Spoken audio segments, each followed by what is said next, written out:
Olá, estamos iniciando mais uma edição do TV Brasilagro, programa produzido pela STZ TV UHF, canal 59, Sertãozinho, Estado de São Paulo. Você pode assistir a íntegra de todos os nossos programas visitando o nosso site brasilagro.com.br. No mesmo site você se inscreve para receber todos os dias e gratuitamente ao Clipe em Brasilagro, com as notícias nacionais e internacionais das cadeias produtivas do agronegócio. Se você tiver alguma sugestão, converse conosco através do e-mail tv@brasilagro.com.br. O programa de hoje vai ser dividido em dois blocos. No primeiro bloco nós vamos fazer uma análise acurada da crise não apenas da cadeia produtiva sucroenergética, mas também da crise nacional e a crise internacional. E já no segundo bloco nós vamos entrevistar André Rocha, que foi na última quarta-feira reeleito presidente do Fórum Nacional do Setor Sucroenergético. O Fórum é a entidade, a instituição que representa todos os sindicatos estaduais de produtores de açúcar, etanol e bioeletricidade. E na segunda entrevista nós estamos convidando Mário Campos Filho, que é presidente do Sindicato da Indústria do Açúcar e do Álcool de Minas Gerais. Então nós vamos fazer um rápido intervalo e voltamos com a análise da crise que está assustando a todos nós.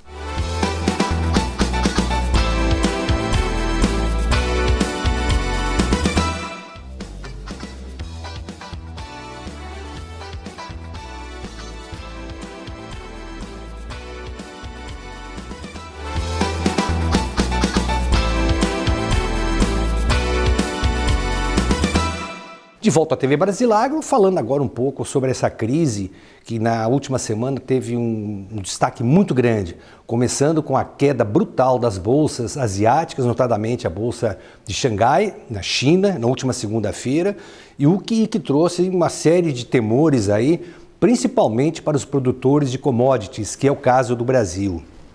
O petróleo também está em queda, em franca queda. Há um ano o barril custava mais de $100, já caiu para menos de $40 e há quem indique que até 2016, quer dizer, no próximo ano, o barril do petróleo possa cair para $20 a $15. Lembrando que, segundo estudos de especialistas e de analistas, o etanol só é viável se o barril de petróleo estiver acima de $70, o que não se prenuncia em nenhum momento nas análises para os próximos anos. O barril do petróleo a menos de $40 também viabiliza totalmente o projeto do pré-sal, que é o projeto da Petrobras, para tornar o Brasil aí independente de petróleo, não precisaria mais fazer importações e, por outro lado, poderia inclusive alavancar recursos exportando essa matéria-prima. Acontece que todos os fundamentos indicam que o petróleo realmente não deve passar dos $40 nos próximos anos. Por que acontece isso? Acontece que a demanda mundial, com o desaquecimento das economias, a demanda diminuiu drasticamente. Os Estados Unidos desenvolveram tecnologia para a produção do petróleo a partir do xisto, e aí nós temos um agravante ainda. O recente acordo nuclear assinado pelos países desenvolvidos com o Irã permite que o Irã possa voltar a vender, a colocar o seu petróleo no mercado mundial também já nos próximos meses. O que significa que nós teríamos um preço do barril do petróleo cada vez menor, uma demanda cada vez menor também, e todas as vantagens econômicas que os biocombustíveis possam apresentar são colocadas em risco. Então nós temos aí nessa questão do petróleo, da comparação das vantagens entre petróleo e biocombustíveis, e energias renováveis, energias limpas, o que inclui o etanol e o biodiesel também. Nós temos aí um problema muito sério para ser tratado e infelizmente não se percebe nenhum movimento por parte dos produtores, por parte dos representantes da academia e menos ainda por parte dos representantes governamentais, para que se encontre uma solução para essa competição que nós vamos ter pela frente, que é petróleo, preço baixo, biocombustíveis com preços em uma escalada crescente e não se sabe o que pode vir a acontecer. Uma outra questão emblemática é que o governo sinalizou nessa última semana, os jornais da última quinta-feira trouxeram isso com amplo destaque, repercutiram com um destaque maior ainda, a questão da volta da CPMF a partir de 2016. Foi a maneira encontrada por esse desgoverno que está instalado aí com a presidente Dilma Rousseff para conseguir alavancar os recursos que faltam para poder haver um ajuste e um equilíbrio nas contas fiscais. Na volta da CPMF, evidentemente que isso traria um desconforto muito grande, não apenas para os consumidores, para as famílias brasileiras, mas também para os produtores. Nós já temos uma das economias com maior carga de tributos do mundo e aumentar mais ainda a carga fiscal, isso colocaria o Brasil numa condição ainda mais sensível, ainda mais vulnerável às crises que estão se abatendo aqui. Nós temos também um outro problema seríssimo que foi anunciado na terça-feira por todos os grandes jornais, pela mídia nacional, que foi o pedido de recuperação judicial da Dedini. Esse pedido foi interposto junto ao Fórum de Piracicaba na última segunda-feira. A Dedini tem uma dívida de 300 milhões de reais. Ela é uma empresa que está numa situação de muita dificuldade. Nós temos aí na unidade de Sertãozinho 600 trabalhadores que foram demitidos sem receber seus encargos trabalhistas, seus salários. Um número grande também de demissões em Piracicaba. E até chamou a atenção de todos que visitaram a FenaSucro na última terça-feira, já no dia da abertura. O prédio da Dedini tinha uma faixa grande colocada à frente pelo Sindicato dos Trabalhadores Metalúrgicos de Sertãozinho, dizendo que a empresa encontrava-se em greve exatamente em razão do não pagamento de salários. É profundamente lamentável que uma indústria do porte da Dedini, uma indústria que construiu tecnologia ao largo das últimas décadas, uma indústria que contribuiu de uma forma significativa para que o Brasil tivesse e detivesse a melhor, a mais eficiente, a mais econômica tecnologia de produção de biocombustíveis. Não era apenas o etanol, era também o biodiesel. Quando em 2013 se discutiu pela primeira vez a questão do biodiesel, a Dedini já avançou e começou a produzir plantas que pudessem transformar gordura animal, óleos vegetais em um biocombustível que poderia servir para ser misturado ao diesel como um todo e também poderia ser até usado 100% como combustível. Erros também do governo federal, principalmente quando ainda à época a presidente Dilma Rousseff era ministra das Minas e Energia, criou-se aí um mito, criou-se aí um imbróglio gigantesco quando o governo descobriu, o alas do governo descobriram que a matéria-prima ideal para o biodiesel seria a mamona. Ocorre que em nenhum momento esses ideólogos, esses sábios assessores da política energética brasileira, em nenhum momento fizeram um cálculo para ver custo-benefício. Para resumir, a mamona não vingou, porque trata-se de um produto muito caro, de uma matéria-prima muito cara, e tornou-se completamente inviável, embora o governo tivesse investido milhões e milhões de reais, que foram todos pelo ralo, para tentar produzir esse biocombustível que sequer chegou a ser aprovado pela Agência Nacional do Petróleo e dos Biocombustíveis, a ANP. Quer dizer, foi mais um desses erros crassos cometidos pelo governo federal, que de uma maneira irresponsável e ilógica tentou embutir aí, descobrir uma nova saída para a agricultura familiar, criando aí um plano de incentivos à produção de mamona que deu no que deu, ou seja, deu em nada.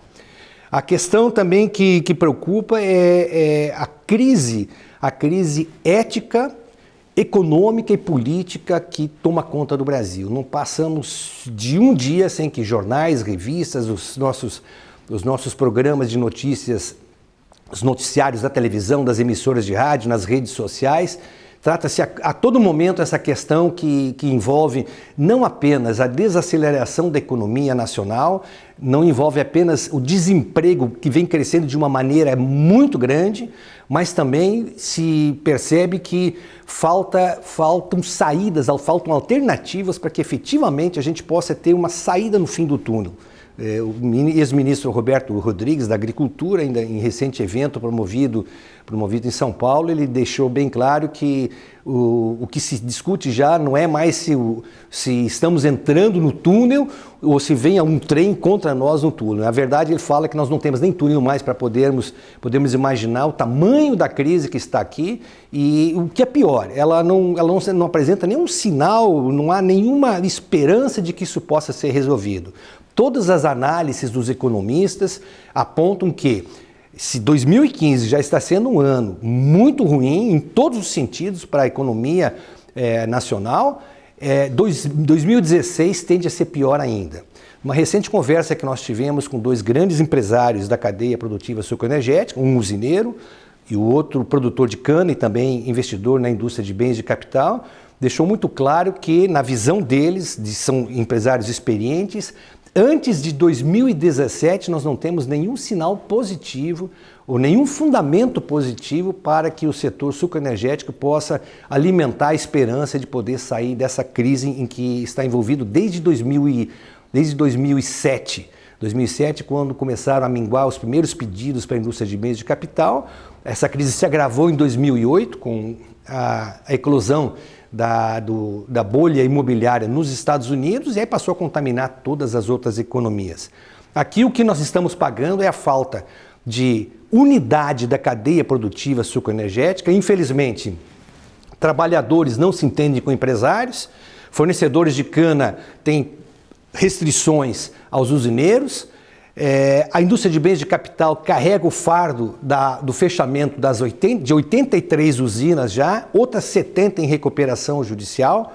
Quer dizer, esse fardo, um pedido de recuperação judicial de uma Dedini, por exemplo, ela não representa apenas um baque forte, grande e um prejuízo para os fornecedores e para os trabalhadores da Dedini. Ela representa um rastro em toda a cadeia social da região, não só de Piracicaba, onde fica a sede da empresa, mas também aqui em Sertãozinho.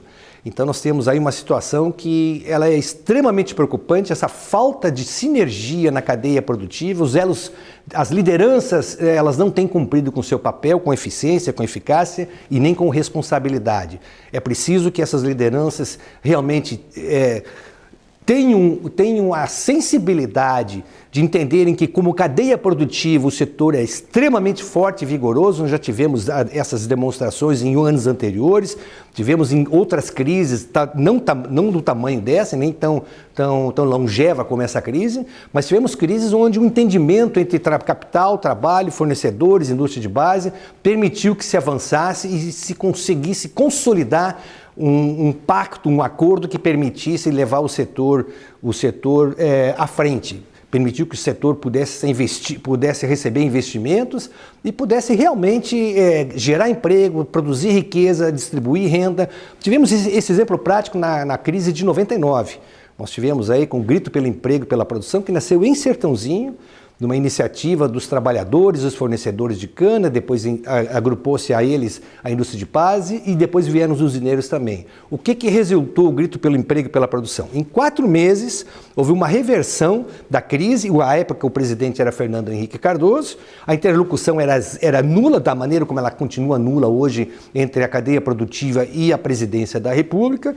Em 4 meses a situação se resolveu. É verdade que foram precisos protestos de rua, nós tivemos aí a interrupção do ato oficial de abertura da AgriShow, tivemos distribuição de etanol de graça em várias cidades produtoras do Brasil todo, tivemos aí o fechamento de estradas, mas isso criou todo um clima de apoio da opinião pública e da mídia, fazendo com que o presidente Fernando Henrique Cardoso, graças à iniciativa e o apoio do governador Mário Covas, tomassem a iniciativa de sentarem com a cadeia produtiva e discutirem uma agenda construtiva para o setor. Infelizmente não se vê isso em nenhum momento desde 2007. Então esta crise, o impacto da crise é cada vez maior, mas não se vê desde 2007 nenhuma iniciativa concreta, nenhuma iniciativa responsável por parte das lideranças do setor, no sentido de se abrir um diálogo, mas abrir um diálogo que não seja um monólogo.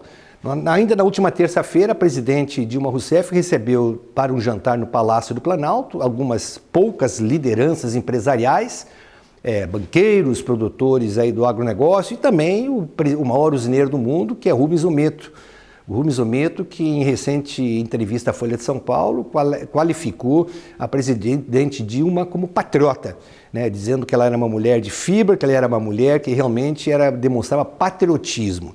É a visão dele, a opinião dele, evidentemente totalmente contestada por quem conhece, quem acompanha o que está acontecendo no Brasil.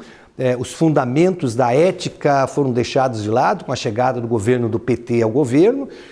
Isso se agravou no segundo mandato do presidente Lula e já há de se lembrar que a crise do setor sucroenergético, os primeiros sinais foram esboçados também no primeiro ano do segundo mandato do presidente Lula. Agravou-se a situação, a crise ética no primeiro mandato da presidente Dilma.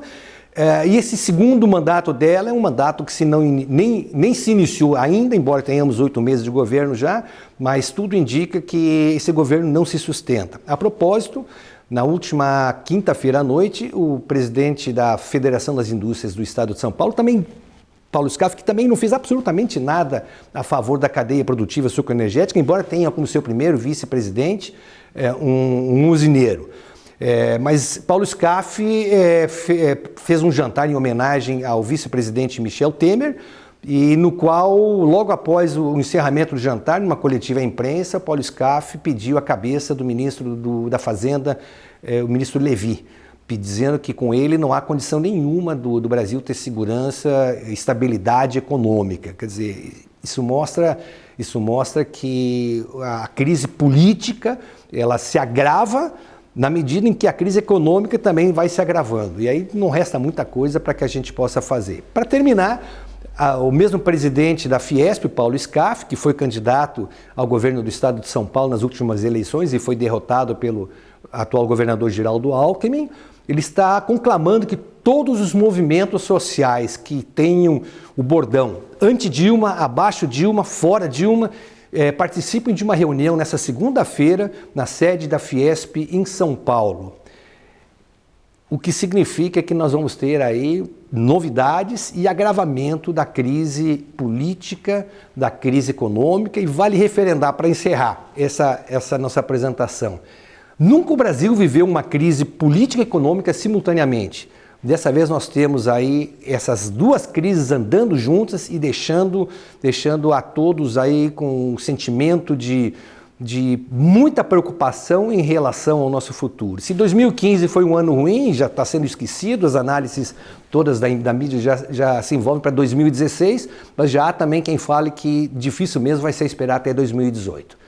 Nós vamos a um rápido intervalo e voltamos então com os depoimentos, as entrevistas que nos foram concedidas por André Rocha, reeleito na última quarta-feira em Brasília para presidir o Fórum Nacional do Setor Sucroenergético, e também Mário Campos Filho, presidente do Sindicato da Indústria e do Álcool do Estado de Minas Gerais.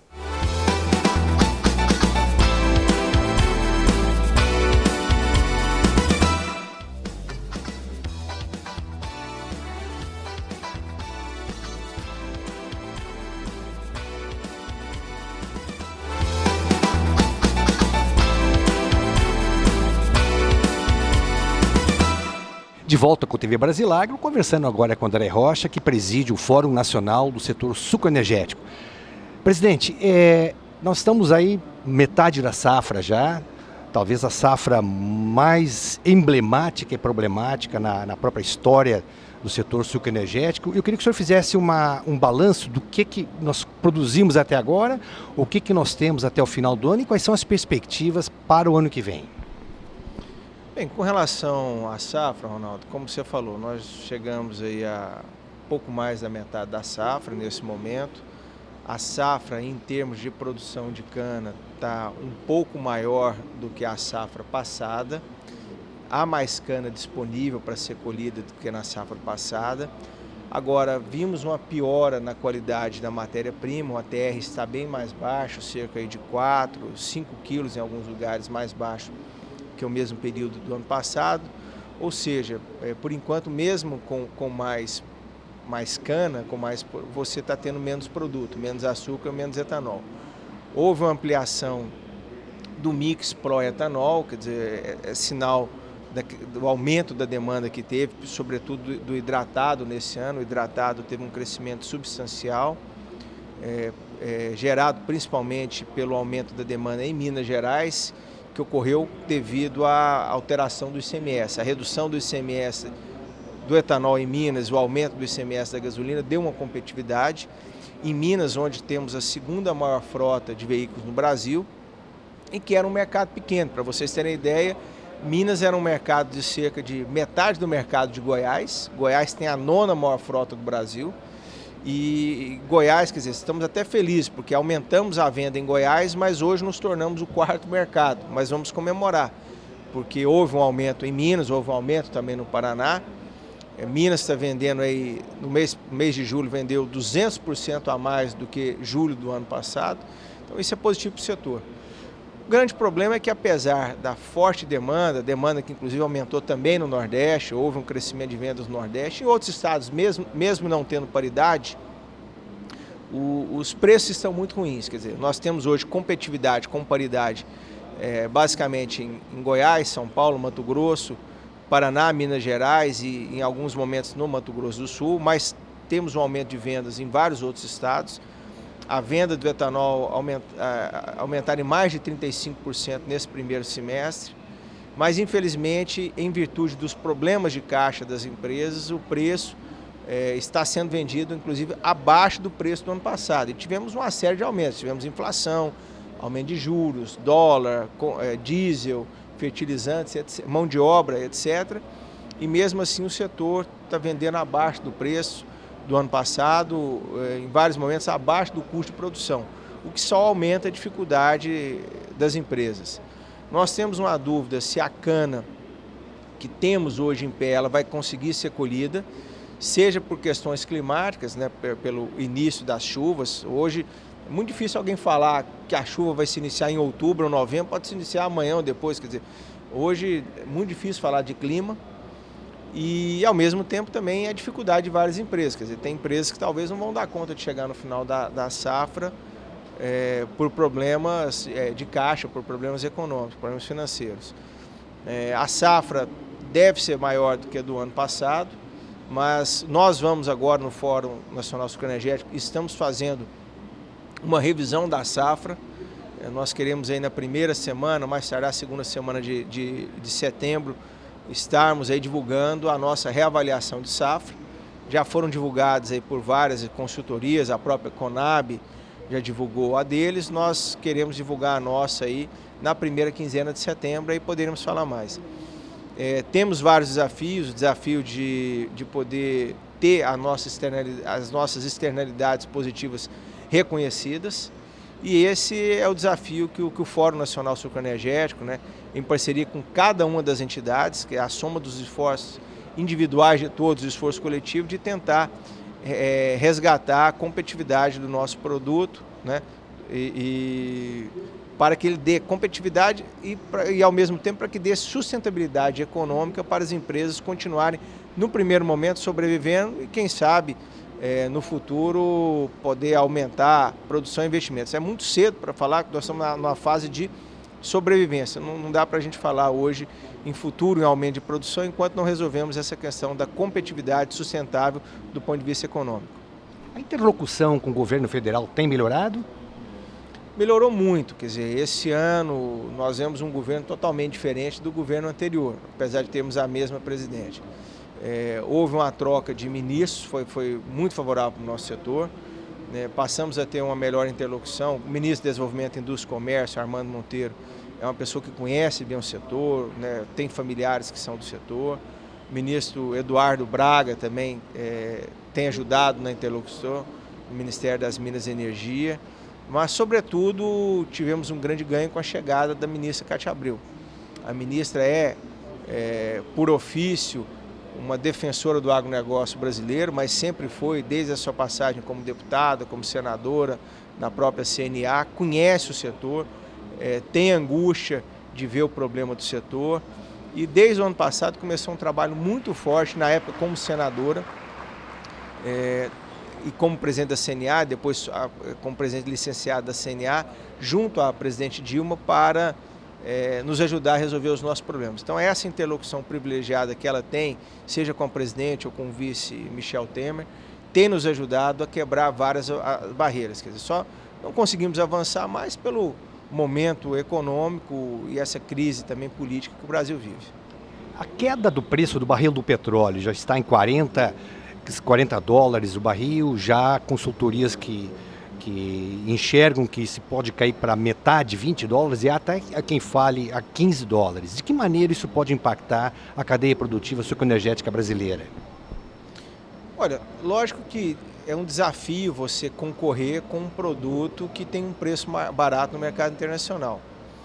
Mas, ao mesmo tempo, primeiro, como eu falei, nós temos que ter reconhecido as nossas externalidades positivas. Quer dizer, vale a pena para a sociedade continuar a consumir um combustível fóssil que é poluente, que traz prejuízos para a saúde pública e para o meio ambiente? Quer dizer, nós vivemos um momento de grandes transformações e mudanças climáticas, a sociedade tem pago um preço caro por isso nos últimos tempos, o agronegócio tem sofrido com isso, né? Há a previsão que o mundo gaste mais ou menos 3% do seu PIB investindo em condições para mitigar essas mudanças climáticas em 2030. 3% do PIB hoje é o PIB do Brasil, é o PIB do Reino Unido.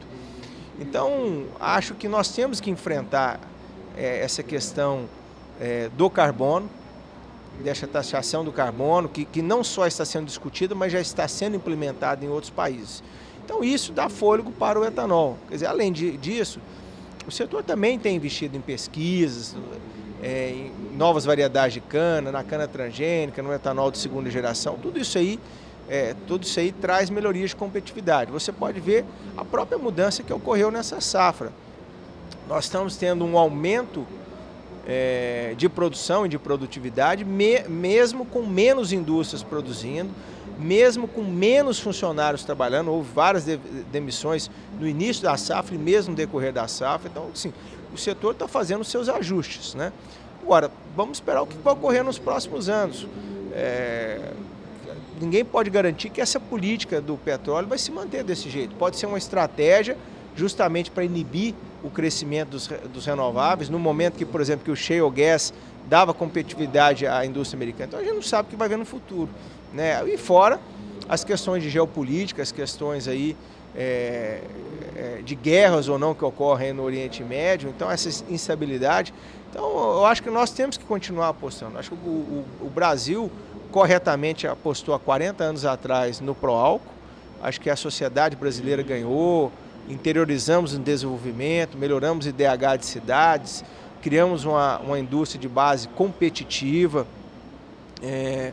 tivemos aí ganhos na balança comercial, geramos vários empregos. Eu acho que a sociedade já ganhou muito com isso e acho que ela tende a continuar ganhando com a produção do etanol, com a produção da agro, né, ou da bioenergia, com a produção também de açúcar pelo nosso país. A Conferência do Clima em Paris no final do ano, já há alguma estratégia para que se possa divulgar as vantagens, dentre outras vantagens que você acabou de colocar, mostrando que realmente há uma sustentabilidade em toda a cadeia produtiva canavieira?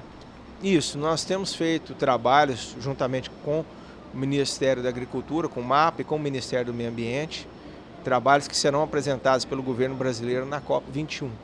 E vem ao encontro do que eu falei com relação à questão do nosso setor, que é um setor que neutraliza, né, ou que emite menos carbono do que os nossos concorrentes. Então vai ao encontro a essa questão com os anseios mundiais que, como eu repito, nós já podemos sentir pelas atitudes, né, de alguns países em taxar carbono e toda essa discussão, as próprias propostas apresentadas pela presidência Dilma com o presidente Obama no sentido aí de restringir a emissão de CO2 e poder valorizar os combustíveis limpos e renováveis, sobretudo biomassa e eólica e pequenas PCHs, além da fotovoltaica. A expectativa para a gente encerrar essa conversa nossa, presidente, em relação à safra 2015, 2016, 2017? Olha, uma grande incógnita, vai depender do desenrolar de algumas medidas de políticas públicas a serem tomadas pelo governo ainda esse ano. Nós temos aí o desafio, temos cada vez mais unidades entrando em default, entrando em dificuldade, sem perspectivas de moagem para o próximo ano. Várias dessas unidades também deixaram de expandir, deixaram de plantar, deixaram de fazer tratos culturais, quer dizer, apesar que temos uma boa parcela que ainda está em expansão, ainda está ampliando e renovando canaviais e também investindo em pesquisa, em desenvolvimento, mas é uma incógnita, até pelas próprias questões climáticas. Veja bem, nós começamos um janeiro com um clima seco, tivemos um clima chuvoso aí em abril, maio e junho, e aí temos aí o reflexo aí no ATR dessa safra, em compensação a melhora de produtividade. Então, se está difícil a gente prever o número final dessa safra, muito mais a gente querer prever a próxima safra. Acho que é muito cedo para a gente falar nisso.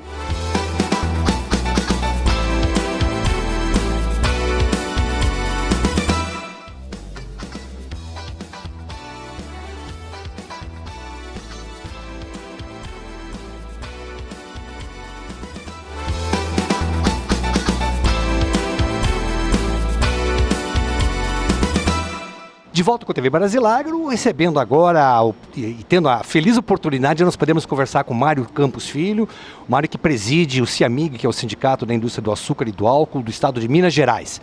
Presidente, que belo exemplo que Minas Gerais está dando aí, conseguindo em plena crise aí, criar uma demanda maior do etanol, que faz com que, inclusive, essa ação acaba contaminando outros estados brasileiros. Primeiro, é um prazer falar com você, com a TV Brasil Agro, estar aqui dando essas informações tão interessantes aí para o mercado de etanol, né?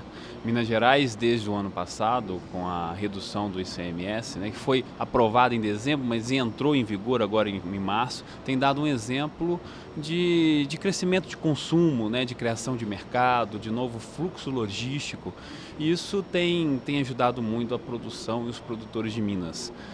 Em julho agora nós batemos novo recorde de consumo, foram 183 milhões de litros, isso representa 206% sobre julho de 2014. Né? No acumulado do ano nós já estamos crescendo mais de 100% sobre os 7 primeiros meses de 2014. Então é um número realmente bem representativo de como que a gente pode, a partir de uma política pública positiva, conversando com os governos estaduais, criar esse mercado e inserir o etanol, um combustível limpo e renovável, no dia a dia da nossa sociedade. Os consumidores é que têm sido os maiores contemplados por essa mudança de política tributária. Mudança essa que se iniciou aqui no estado de São Paulo também, onde o governador Geraldo Alckmin foi pioneiro em reduzir o índice de ICMS do etanol hidratado. E ocorreu até um fato interessante, eu queria até lhe perguntar se isso ocorre também em Minas. Houve uma redução de 21% para 12%, e já no mês seguinte da redução houve um aumento do recolhimento do ICMS na ordem de 7%. Realmente, olha, esse foi um dos argumentos que a gente usou junto com o governo estadual, que Minas estava em atraso com a produção. Os produtores que abraçaram o estado de Minas Gerais, investiram, aumentaram a produção de etanol e não tinha ali um mercado para poder vender. E São Paulo fez isso em 2004, né? Então, e Minas Gerais só foi fazer isso no final de 2014, então foram 10 anos de atraso. E realmente o que aconteceu é que quando se reduz o ICMS, a relação de preço etanol-gasolina, ela tem uma redução drástica na bomba e o consumidor observa aquilo. E num período de crise econômica que a gente está vivendo, realmente o consumidor opta pelo mais barato. Agora, não adianta só a gente ter o mais barato, a gente tem que ter o melhor combustível. E o etanol é o combustível melhor, porque é limpo e renovável. Com relação à arrecadação do Estado, né, é bom lembrar o seguinte: o valor arrecadado de etanol por litro vendido, ele é menor do que a gasolina. Mas a gente não pode pegar a conta somente do ICMS direto no combustível e tem que analisar a cadeia. Minas Gerais não produzia ou não extrai nada de petróleo em seu território, né?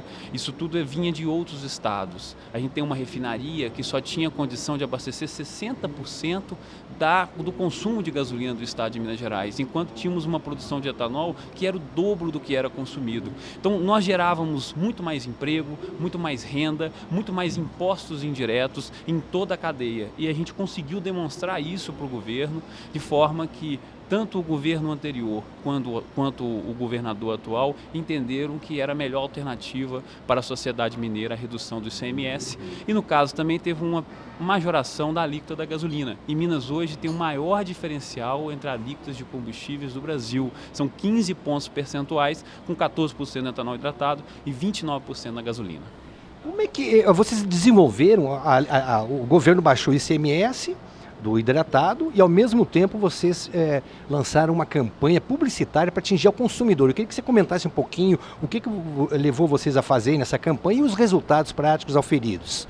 Olha, o último ano que a gente teve um grande consumo de etanol em Minas Gerais foi 2009. Então eu sempre dizia o seguinte, que muitos mineiros nunca tinham abastecido seus veículos, né, com etanol, não conheciam o produto. Então, quando a gente reduziu, a alíquota entrou em vigor, a gente precisava informar para o mineiro que aquilo tinha ocorrido, que o preço estava mais barato, que aquele combustível estaria disponível, que o carro dele era um veículo flexível, que poderia se abastecer com etanol, que não haveria nenhum problema técnico com o veículo, o abastecimento do etanol. Isso foi o que a gente fez na campanha. A campanha com o nome Eu Vou de Etanol, ela vinculou em rádio, em mídias sociais, de abril até julho, e ela realmente foi um sucesso no estado. A gente não fez só na capital, Minas Gerais. Importante citar, Minas tem 853 municípios, né? É um estado muito grande.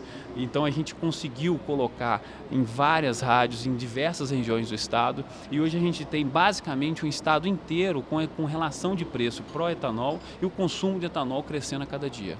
Há poucos dias foi relançada aqui em Uberaba a Frente Parlamentar Mineira do setor sucroenergético. Eu queria que você falasse um pouquinho a respeito dessa frente parlamentar também e que objetivos ela busca para poder aproximar a interlocução entre a cadeia produtiva e também o setor governamental mineiro. Essa frente ela foi relançada este ano, a gente tinha feito um lançamento dela em dezembro de 2013, já na estratégia de conversa com o governo estadual para redução do ICMS.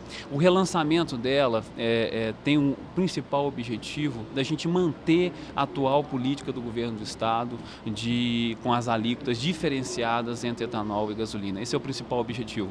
Mas Minas não tem só esse desafio, né? Infelizmente, em alguns momentos, a gente sente no estado de Minas Gerais um clima muito hostil ao investimento, pela sua própria formação histórica, fiscalista, tanto na área de meio ambiente, trabalhista, tributária.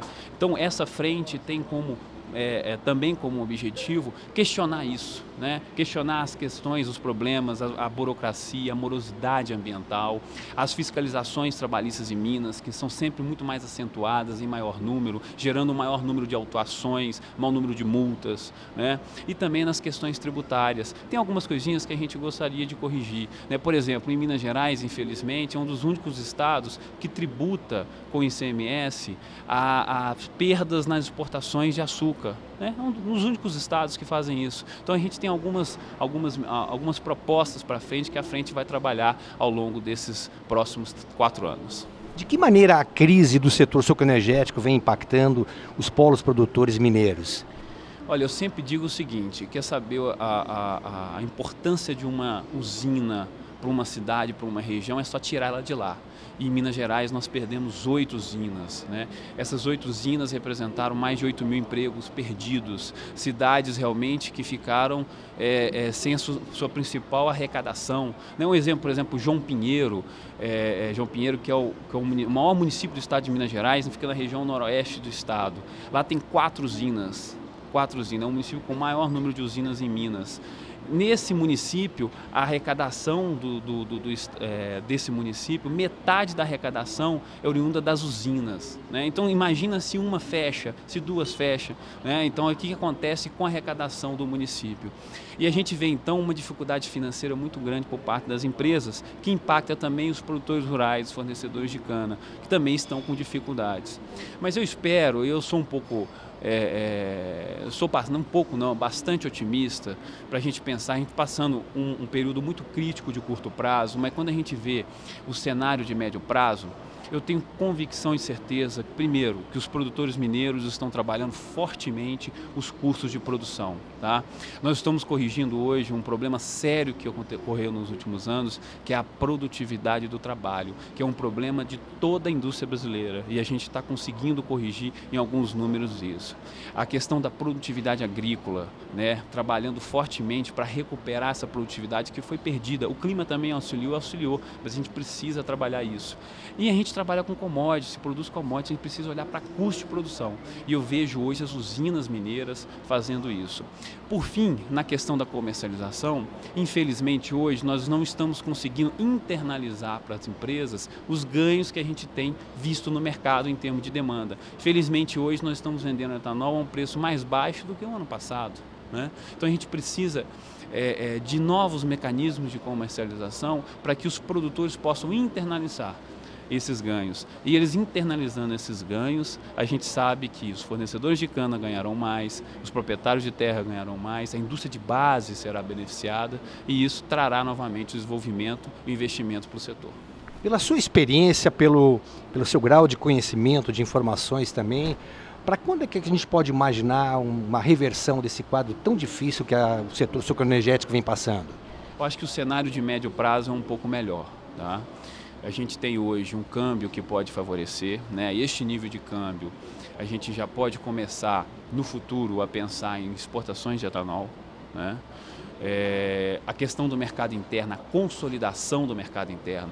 A gente não pode ficar mais... Em 2009, nós tivemos um consumo extraordinário de etanol no Brasil inteiro. Depois de 2010, 2011, 2012, até hoje foi caindo. 2015, 2014 já foi uma recuperação, 2015 é uma grande recuperação no mercado, com 30% de crescimento no Brasil, né? E a gente tem que consolidar esse mercado como sendo, permanecendo com o etanol no dia a dia das pessoas. Mas importantíssimo o que eu vou dizer agora. É importante que os governos, seja estaduais, federais e os próprios os governos municipais, que hoje todos eles passam por muita dificuldade, entendam o seguinte, que esse setor tem uma importância estratégica para a economia brasileira extraordinária, tá?